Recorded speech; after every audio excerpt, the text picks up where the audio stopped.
Good morning, folks. Welcome to another edition of Natural State Gardener and Homestead. This is Kenny, and today is our weekly walkabout and little garden tour. We did last week and kind of did the front half last week. I think we'll go back towards the back of the yard this time. See what I got in my hand here? I've got a bunch of weeds and stuff that I was pulling up out of our beautiful irises this year. Our irises are really pretty. As a matter of fact, this is the first time we've ever seen them bloom. We put them out a few years ago when we were here the first time, and they never bloomed, but they are gorgeous. I don't know, they have a name. Christina, what's the name of them? Hightower. Hightower. They're the Hightower ones. They're really, really pretty. And I guess I'll show you up here real fast while we're here. This is one of our shade beds. You can see that our hostas are really starting to pop up and do pretty well. I like these little curlicues. I don't know what the names of these are, y'all. I think Fire Nice. There's people that can tell you. She says Fire Nice. There are people that can tell you. I don't know. All I know is they're pretty and we love it. There's another one over there that's kind of a yellow color. Our hydrangeas, we've got some hydrangeas that have came back. There's one here. There's another one over there on the other side of the tree. There's one there on this side of the tree. And then we've got a little one right here that we thought sure was dead. And I've tilled all this up to get rid of the grass and the weeds and kind of till the mulch into the ground to kind of help it a little bit. But it came back out. Here's some more of our rattlesnake ferns. And then back over here, these are autumn ferns. They're really doing well. And we have, of course, just like everyone else, it's not a perfect world. We have these onions coming up, and I hate these things. And so that's what I'm doing with my bucket this morning. Here's another weed. Part of gardening, folks, you got to pull weeds, but there's a certain amount of satisfaction with watching them die, right? So anyway, over here is one of my Japanese maples. This is a Fire Glow. It's one we set out last fall, and it's really doing well. I'm proud of that one. Over here we've got our elephant ears are starting to pop up now, and they're going to get super big. Last year they were 6 foot tall. I really probably need to move some of these, transplant some. There's some coming up back there, some here, some over there. Another one of our hydrangeas that we've had for several years. It's coming on well. Here's a big hosta here. Looks like the slugs are eating them. And what you can do for slugs, you can put Sluggo on the ground. There's other remedies, home remedies, as people have said, but I just use the Sluggo, and it does a great job. More of our autumn ferns. Here's another hydrangea coming on. There's another one of the elephant ears. It really needs to move. This tree right here, I've told you before, it's really looking nice this year. My mother-in-law got us this tree probably 7 years ago, and it was about knee high. So you can see how slow they grow, but they're pretty. They're worth the wait. And then over here, got some more hostas, another hydrangea. Looks like our crepe myrtles are finally starting to put out and bud out, and this will just fill this whole wall right here with the crepe myrtle with pink blooms on it this summer. And then I went down the side of our house here. This is the north side next to our neighbor, obviously. And we've tilled it, got rid of all the weeds again, and we've leveled out the mulch in there. I'm going to plant some more maples up and down that thing there, and maybe some more hydrangeas. We've got some friends of ours that we ran into this week that have a lot of maple trees, and they're bringing us some coral bark maple trees today. Actually, some big ones, probably about, I don't know, 2/3 the size of that one there I just showed you. That's a coral bark and a couple little oak trees and different things that we're going to set out. But anyway, our rose here, check this rose out. It's really doing good this spring. The first flush on it was fantastic. Look at the bud on that. That is a pretty bloom. And then we have one here that's just starting to open up. One here that's opening up. I don't know what the name of it is. I set it out years ago, and it's just done real well. Matter of fact, I set out 6 or 8 at the same time, and I think this is the only one that survived out of all those. Roses are a little bit finicky to first get them started, but once you get them started and established, they do well. Here's our cannies. These are red cannies. These are the ones that we found on the side of the road, and they've came out well. And of course, this summer, this will all be just a canopy of red flowers up here. This is a little climbing rose that we put in here. It came up with a bud, and the bud's not opened yet, and I really don't know why. It's been out for over a week. But this is a Don Juan rose, which makes a really, really brilliant red, beautiful rose. And actually, we probably need to move it because it's coming up in these cannies. The cannies are coming around it. We didn't realize that the cannies had spread so far. Cannies will spread because they come up off the tubers. So they will spread a little bit, and we didn't realize they had spread so far, but we may have to move this rose. This is an old-fashioned rose, ditch rose. We got it out of a ditch. And it's got tiny, tiny little buds on it, and it'll just blow up with buds next week. Maybe it'll be bloomed out. It's a pink little one-time bloomer, but it's here, and it's old, and really don't want to let. Here's our butterfly bushes. They're coming on. But anyway, let's skip across here to the other side. What I'm going to do with these, I'm going to feed these to Rooster Cockburn. He'll be tickled to death to get some green grass. I hear you, Rooster. We're on our way. Oh, here, let me show you this real fast before we get away. This is a Cordis rose, and it is beautiful, and I wish you could smell it. It smells wonderful.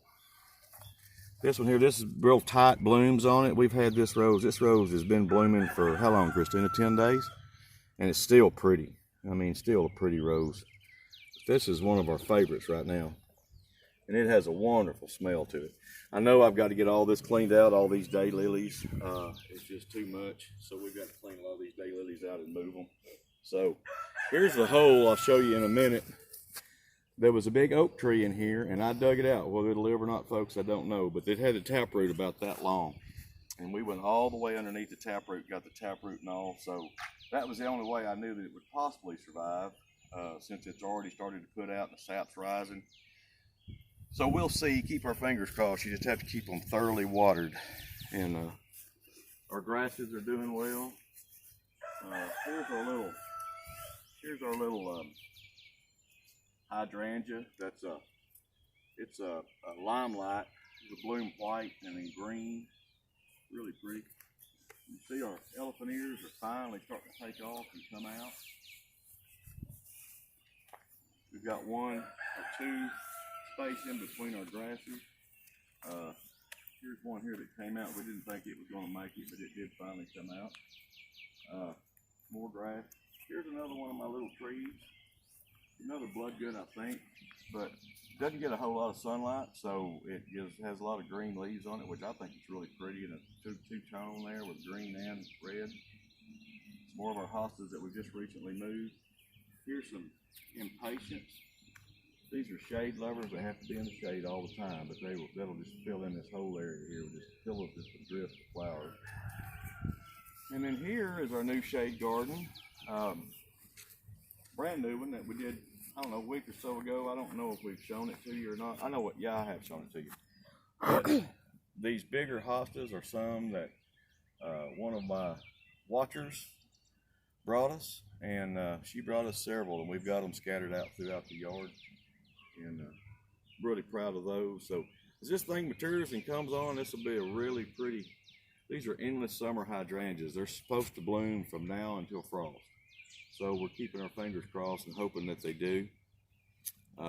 Over here, this is some zoysia sod that a friend of mine gave me. I've just got it laid out here and watered and fertilized to kind of get it started and established. And we're going to start plugging that grass in to kind of, because it'll grow some in the shade. Zoysia is a little bit shade tolerant, so we're going to try to get it to grow in here and have a really pretty grass area right in here.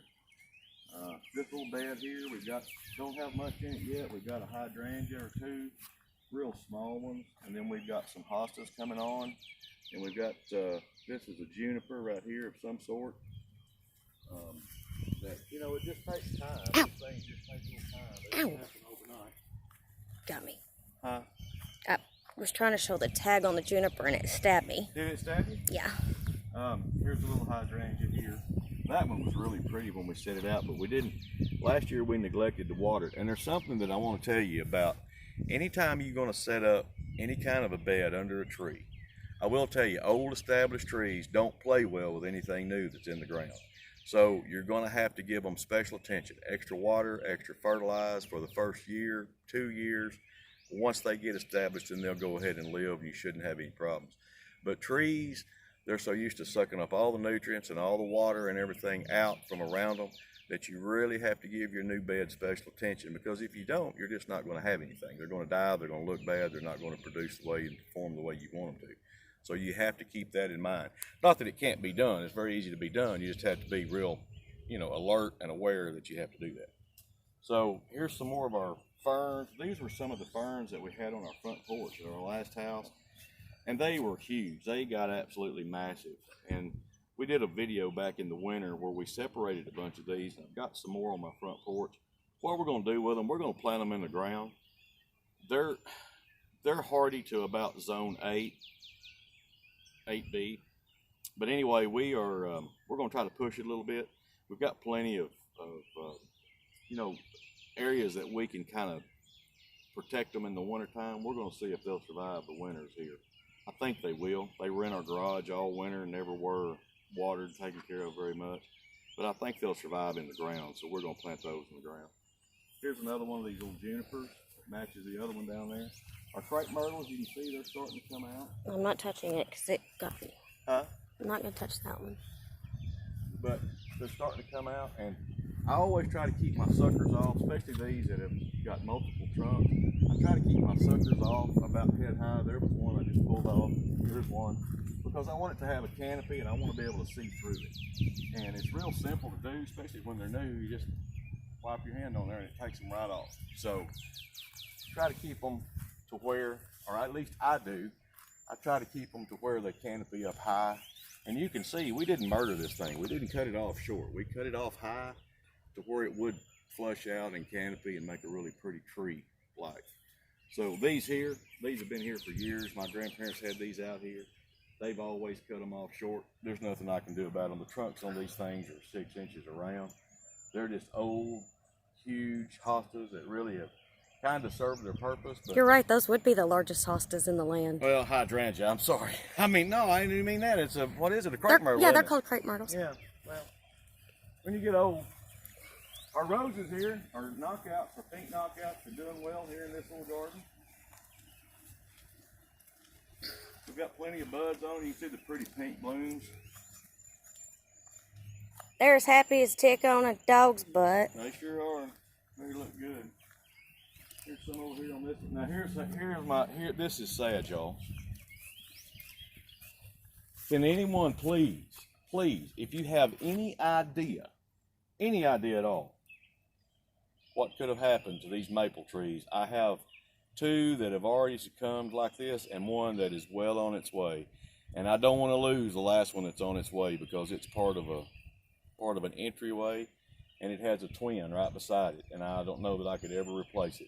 So if y'all could tell us what's happening with our maple trees, why they're acting like they're dying, or actually I guess they are dying, I hope not. But of course when I set these out last fall, I've not done anything to them.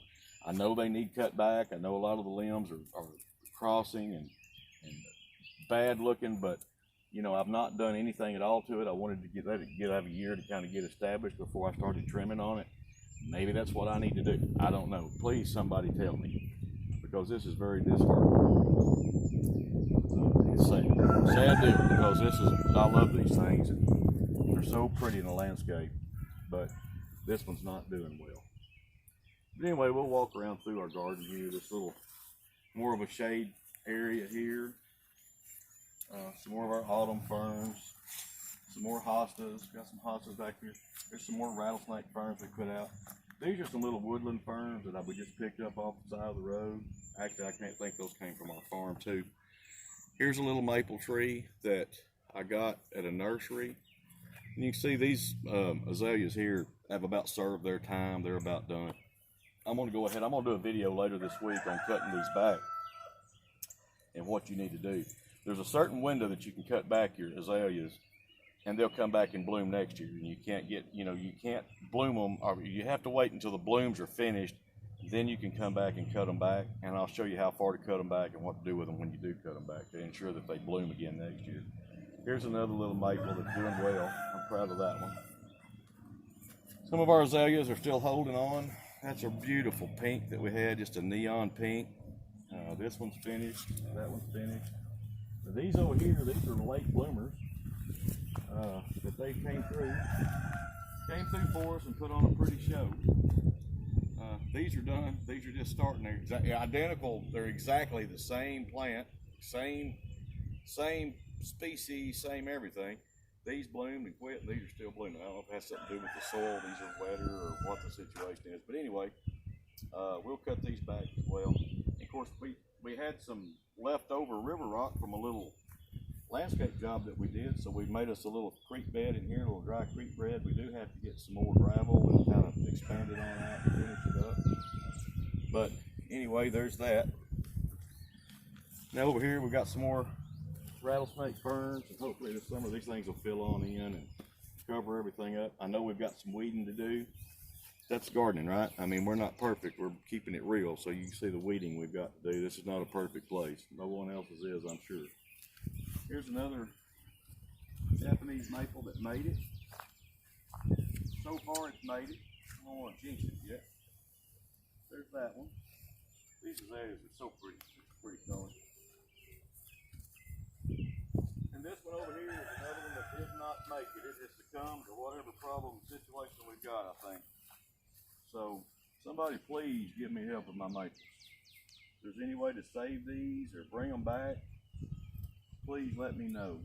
And if there's not, I'll dig them up and take them back, and hopefully they'll give me my money back, or we can change for new ones. Okay, all right. Here's some trees that we just dug up random places in our yard. There's a little oak tree, I think, came out of the flower bed. There's another one over there. Anyway, let's come this way. I hate to come this way because this is where my little twin is, my twin maple tree that's not making it. I think we're going to have a situation with this one. I'm really sad. See what it's starting to do? It's starting to wilt. And please tell me why it's wilting. Please tell me why it's wilting and how I can bring it back. Anyway, there's that one. Our grasses are all doing well. Fertilized them real well earlier in the week. We won't go back any further. We've got the creek back there and the other. We'll do that in another video.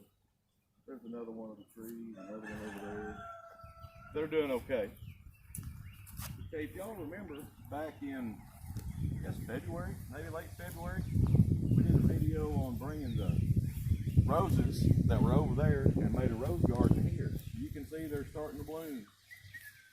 And they would not be blooming that pretty if we left them where they are. And they are really doing fantastic. I'm so proud of them. Pretty red blooms. And got a lot of work yet to do in this bed. We're by no means through. I've got to till this up, put some more mulch in, straighten it up, clean it up. We've got some new things to put in the beds. We're going to get some more hydrangeas to put in here. And so as we go, we'll see how it turns out. But anyway, I think I'll stop it right there. It's getting a little long and I'm long-winded anyway. So thank y'all for taking a look, and we'll be back. Don't forget to subscribe and like. Tell all your friends about it. And please tell me what's wrong with my maples. I'm crying. I'm losing sleep over them, folks. Honestly, I am. I'm losing sleep over them. So let me know. Thank you very much, and see you next time.